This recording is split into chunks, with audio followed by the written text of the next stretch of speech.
Hello breaking చూస్తున్నాం. Telangana assembly budget శుక్రవారం second session 7వ రోజు కీలక అంశాలపై చర్చ జరగనుంది. ఉదయం 10 గంటలకు సభలో కులగణన తీర్మానాన్ని మంత్రి పొన్నం ప్రభాకర్ ప్రవేశపెట్టనున్నారు. ఆ తర్వాత నీటిపారుదల శాఖపై శ్వేతపత్రాన్ని విడుదల చేయనున్నారు. మేడిగడ్డ బ్యారేజీపై పవర్ పాయింట్ ప్రజెంటేషన్ ఉండనుంది. ప్రాజెక్టు కుంగడానికి గల కారణాలపై నీటిపారుదల శాఖ మంత్రి వివరించనున్నారు. అయితే ఇప్పటికే ప్రతిపక్ష టీఆర్ఎస్ కాళేశ్వరం ప్రాజెక్టుపై ఏ ఎంక్వైరీ అయినా వేసుకోవాలని తెలిపింది. కాళేశ్వరం ప్రాజెక్టు అంచనాలను కాగ్ తాజా రిపోర్టులో తప్పుపట్టింది. అయితే బీసీలకు స్థానిక సంస్థల్లో 42% రిజర్వేషన్ ఇస్తామని కామారెడ్డిలో నిర్వహించిన బీసీ డిక్లరేషన్ సభలో కాంగ్రెస్ ప్రకటించింది. ఈ అంశాలపై కూడా సభలో వాడివేడిగా చర్చ జరగనుంది.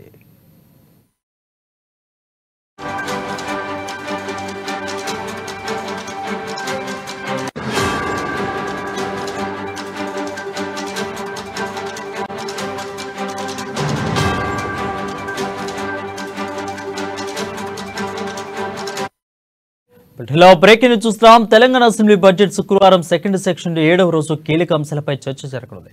ఉదయం 10 గంటలకు సభలో కులగణన తీర్మానాన్ని మంత్రి పొన్నం ప్రభాకర్ ప్రవేశపెట్టనున్నారు. ఆ తర్వాత నీటిపారుదల శాఖపై శ్వేతపత్రాన్ని విడుదల చేయనున్నారు. దీనిపై మరింత సమాచారం మా ప్రతినిధి రాంబాబు అందిస్తారు. రాంబాబు, చెప్పండి, ఈ రోజు సభలో ఏమేమి అంశాలపై చర్చలు జరిగే అవకాశాలున్నాయి?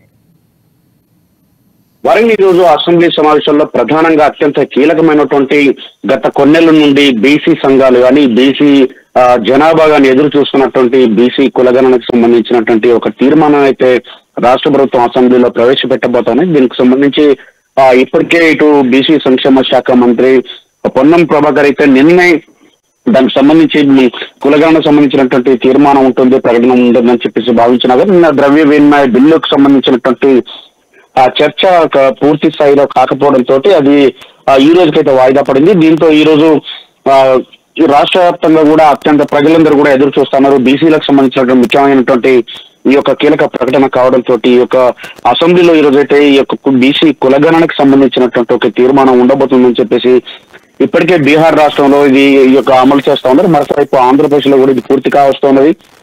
కాంగ్రెస్ పాలిత రాష్ట్రాల్లో ముఖ్యంగా ఇటు దక్షిణాదిలో ఉన్నటువంటి కర్ణాటకలో కానీ అదేవిధంగా తెలంగాణలో కానీ ఈ యొక్క దీన్ని అమలు చేయాలని చెప్పేసి రాష్ట్ర ప్రభుత్వం అయితే భావిస్తా ఉన్నది.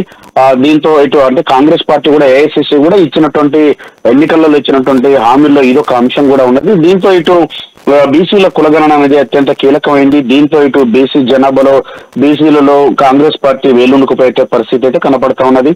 మొత్తంగా అయితే బీసీ కులగణన తోటి గత కొన్నేళ్లుగా అంటే కొన్ని దశాబ్దాలుగా దేశవ్యాప్తంగా బీసీలు అయితే ఆందోళన చేస్తా ఉన్నారు. ఇటు చట్టసభల్లో రిజర్వేషన్లు కావాలని చెప్పేసి కోరుతా ఉన్నారు. అయినా కానీ దానికి సంబంధించినటువంటి సమస్య అలాగే పెండింగ్ లో ఉండిపోయింది. దీంతో 42% రిజర్వేషన్లు ఇస్తామని చెప్పేసి కామారెడ్డిలో కూడా అంటే స్థానిక సంస్థల్లో బీసీలకు 42% రిజర్వేషన్ ఇస్తామని చెప్పి కూడా కామారెడ్డి సభలో కాంగ్రెస్ పార్టీ ప్రకటించింది. ఈ నేపథ్యంలో ఈ యొక్క బీసీ కులగణనకు సంబంధించినటువంటి అంశం అయితే అత్యంత ప్రాధాన్యత చోటు చేసుకుంది. మరొక వైపు అత్యంత ఇంకొక ప్రాధాన్యత అంశం నీటిపారుదలకు సంబంధించిన శాఖ పైన శ్వేతపత్రం ప్రస్తుతం విడుదల చేయబోతా ఉన్నది.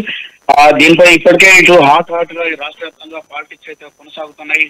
వైపు కృష్ణా రివర్ మేనేజ్మెంట్ బోర్డుకు సంబంధించినటువంటి అంశం పైన ఇప్పటికే బీఆర్ఎస్ కాంగ్రెస్ మధ్యన ఒక ఈ మాటల యుద్ధం కొనసాగుతున్నది. మరొక వైపు దీనికి సంబంధించి ఈ పాపానికి మీరంటే మీరే కారకులని చెప్పేసి ఒకరిపై ఒకరు ఆరోపణలు చేసుకుంటున్నటువంటి నేపథ్యంలో మరొక వైపు జీఆర్ఎంబీ గోదావరి రివర్ మేనేజ్మెంట్ బోర్డుకు సంబంధించినటువంటి అంశం ఈ రెండింటిని కలిసి కాంగ్రెస్ పార్టీ ప్రజల దృష్టికి తీసుకురావాలనుకుంటుంది.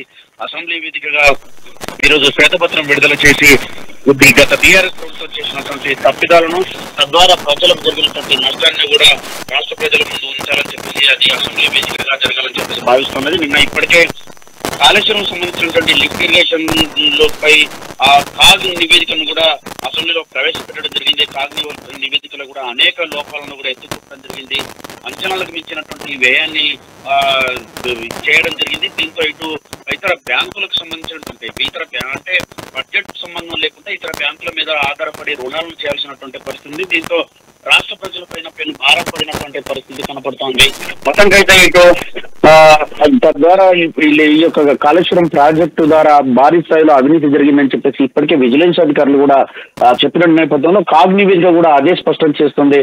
దీంతో ఇటు బీఆర్ఎస్ పార్టీని అయితే అటు ఇరుకున పెట్టేందుకైతే ప్రభుత్వం ఒక వ్యూహాత్మకంగా అడుగులు ముందుకేస్తా ఉంది. సభలో ఇటు కేఆర్ఎంబి జిఆర్ఎంబికి సంబంధించినటువంటి విషయం మొత్తం బీఆర్ఎస్ ప్రభుత్వం వచ్చిన తర్వాత జరిగినటువంటి నీటి కేటాయింపులకు సంబంధించినటువంటి అంశంతో మొదలుకుంటే నీటిపారుదల రంగంలో జరిగినటువంటి మొత్తం అవినీతి అక్రమాల చిట్టాన్ని కూడా మొత్తం కూడా అసెంబ్లీలో ఉంచాలని చెప్పేసి తద్వారా శ్వేతపత్రం ద్వారా యొక్క ప్రజల దృష్టికి తీసుకెళ్లాలని చెప్పేసి అయితే భావిస్తున్నది. మరొకవైపు ఇటు స్పీకర్ కార్యాలయం నుండి కూడా అసెంబ్లీకి హాజరు కావాలని చెప్పేసి కేసీఆర్ కు ఆహ్వానం కూడా పంపినటువంటి పరిస్థితి. అయినా ఇంతవరకు కేసీఆర్ రాకపోవడం, ప్రధాన ప్రతిపక్ష నేతగా ఉన్నటువంటి కేసీఆర్ చర్చలో పాల్గొనకపోవడంతో ఈ యొక్క అంశంలో ఇటు అసలైనటువంటి వ్యక్తులు రాకుంటే ఈ చర్చలో పాల్గొనకుండా సభను ఇటు రాష్ట్ర ప్రజలను అవమానపరుస్తా ఉన్నారని చెప్పేసి కాంగ్రెస్ పార్టీ అయితే ఆరోపిస్తున్నది. ఈ నేపథ్యంలో మరి ఈ రోజైనా కేసీఆర్ వస్తారా రారనేది మరి చూడాల్సినటువంటి అవసరం ఉంది.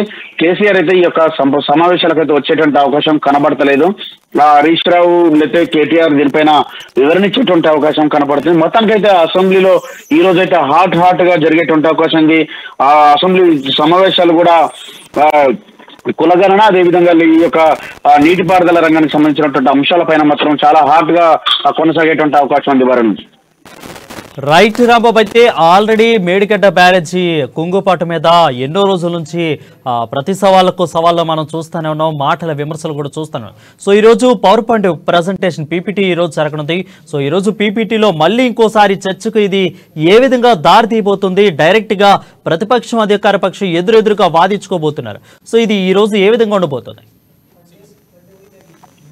తప్పకుండా వరుణ్, ఎందుకంటే ఒకవైపుగా ఇటు కాంగ్రెస్ పార్టీ అయితే జరిగినటువంటి తప్పిదాలను ప్రజల ముందుకు ఉంచాలని చెప్పి భావిస్తా ఉన్నది. ఎందుకంటే వేడిగడ్డను చూస్తే అక్కడ నుండి ప్రత్యక్షంగా మనం అంటే ప్రతి ఒక్కరు కూడా అక్కడికి వెళ్ళినటువంటి సందర్భం ఉంది. ఇటు కాంగ్రెస్ పార్టీ ప్రజాప్రతినిధులే కాకుండా ఇటు సిపిఐ ఎంఐఎం ప్రజాప్రతినిధులు కూడా మేడిగడ్డకు రావడం జరిగింది. దాంతోపాటు అనేక మంది మీడియా ప్రతినిధులు కూడా వచ్చినటువంటి సందర్భంలో మేడిగడ్డను పరిశీలిస్తున్నటువంటి సందర్భంలోనే మేడిగడ్డలో జరిగినటువంటి ఘోరమైనటువంటి తప్పిదము, ఇది మానవ తప్పిదము అనేటువంటి పద్ధతిలోనే ఇప్పటికే ఒక స్పష్టత వచ్చింది. ఎందుకంటే మేడిగడ్డ 16 నుండి 21 వరకు పిల్లర్లు కుంగిపోవడం, 5 ఫీట్ల లోపుకి పోవడంతో ఒకవేళ బ్యారేజ్ లో నీళ్ళ స్టోరేజ్ కనుక చేస్తే బ్యారేజ్ తో పాటుగా కింద ఉన్నటువంటి ముంపు గ్రామాలు కూడా కొట్టుకుపోయేటువంటి తీవ్ర నష్టం జరిగేటువంటి పరిస్థితి కనపడుతోంది. అక్కడ మనం ఇది కూడా కళ్ళకు కట్టినట్టు మరొకసారి కూడా పవర్ పాయింట్ ప్రెజెంటేషన్ ద్వారా ఇటు రాష్ట్ర ప్రభుత్వం అయితే ఇప్పటికే మేడిగడ్డ దగ్గర ఇచ్చింది. మరొకసారి కూడా ఇక్కడ ఈ పీపీటీ ప్రజెంటేషన్ అయితే ఇవ్వాలని చెప్పేసి భావిస్తా ఉన్నది. ఈ శ్వేతపత్రం విడుదల చేసేటువంటి సందర్భంలోనే ఇటు కేఆర్ఎంబి పైన 512 టీఎంసీలో ఈ ఆంధ్రాకు ఏపీకి 299 టీఎంసీల వాటర్ను తెలంగాణకు ఒప్పందం చేసుకున్నటువంటి విధానం కానీ, లేకపోతే పోతిరెడ్డిపాడు ద్వారా నీటిని తరలించుకుపోతా ఉంటే కూడా దానికి సంబంధించి ఇటు రాష్ట్ర ప్రభుత్వం చూసి చూడనట్టు వ్యవహరించడం, ఇటు రాయలసీమ లిఫ్ట్ ఇరిగేషన్ ఎత్తిపోతల పథకానికి సంబంధించినటువంటి అంశంలో కూడా నీటిని తరలించుకుపోయేటువంటి ప్రయత్నం చేస్తూ ఉంటే వాళ్ళే స్వయంగా 203 జీవో విడుదల చేసి నీటిని తరలించుకుపోయే విధంగా ఇటు వాళ్ళే బీఆర్ఎస్ గతంలో ఉన్నటువంటి ప్రభుత్వం ఇటు జగన్ కుత్తుకు అనుకూలంగా వ్యవహరించడం, ఇవన్నీ చూస్తే ఈ రాష్ట్ర ప్రజల దృష్టికి వీటి అన్నింటినీ పెట్టాలని చెప్పేసి గతంలో జరిగినటువంటి తప్పిదాలను మొత్తం కూడా ఇటు సభ ద్వారా ప్రజలందరికీ దృష్టికి తీసుకెళ్లాలని చెప్పేసి భావిస్తున్నది. ఈ నేపథ్యంలోనే పవర్ పాయింట్ ప్రజెంటేషన్ కూడా ఉండేటువంటి అవకాశం ఉంది. మొత్తానికైతే ఇటు కేఆర్ఎంబి పైన ఉన్నటువంటి ప్రాజెక్టులను ఏ ఒక్కటి కూడా కేఆర్ఎంబి బోర్డుకి అయితే అప్పగించమని చెప్పేసి ఒక తీర్మానం కూడా ఇప్పటికే రాష్ట్ర ప్రభుత్వం చేసినటువంటి నేపథ్యంలో మరొకసారి కూడా ఇటు GRMB Godavari river management board, అదేవిధంగా కృష్ణా రివర్ మేనేజ్మెంట్ బోర్డుకు సంబంధించినటువంటి ప్రాజెక్టులు, వీటిలన్నింటిలో జరిగినటువంటి అవినీతి ఒప్పందాలు, ఇటు ఏపీ ప్రభుత్వం చేసుకున్నటువంటి ఒప్పందాలు, వీటన్నింటినీ కూడా రాష్ట్ర ప్రభుత్వం అయితే బహిర్గతం చేయాలనుకుంటా ఉంది. అందుకని శ్వేతపత్రం విడుదల చేసేటువంటి సందర్భంలో ఇటు మా తప్పిదం లేదని చెప్పేసి మేము ఎలాంటి ఒప్పందాలు చేసుకోలేదని చెప్పేసి చెప్పేటువంటి ప్రయత్నం బీఆర్ఎస్ ఇప్పటికే చేస్తా ఉన్నది. కానీ ఇటు ఆధారాలతో సహా ఇటు బీఆర్ఎస్ చేసినటువంటి తప్పిదాలను అయితే రాష్ట్ర ప్రభుత్వం బయట పెట్టేటువంటి అవకాశం అయితే కనబడతా ఉంది. వరుణ్.